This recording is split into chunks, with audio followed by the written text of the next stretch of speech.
GM Ready. Serbisyong totoo ng GMA News.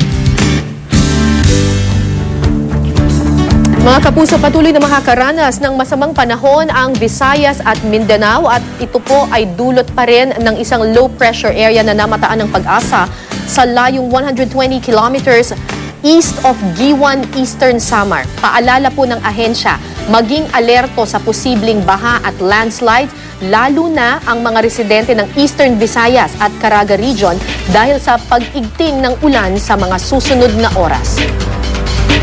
Sa datos ng Weather Central, pati Central Visayas po makakaranas din ng maraming ulan. Uulanin din ang hilagang bahagi ng Mindanao. Ayon sa Pag-asa at sa datos ng Weather Central, malakas na amihan ang nakakaapekto naman sa Luzon. Kaya asahan po ang mahinang ulan lalo na sa silangang bahagi nito.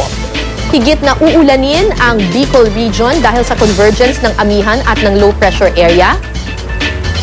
Samantala, nakataas ngayon ng gale warning ng Pag-asa sa mga dagat sakop ng lahat ng seaboards ng Luzon at eastern seaboard ng Visayas. Pinapayuhan po ang mga mangingisda at may maliliit na sasakyang pandagat na iwasan muna ang paglalayag o pagpalaot dahil sa posibleng matataas na alon.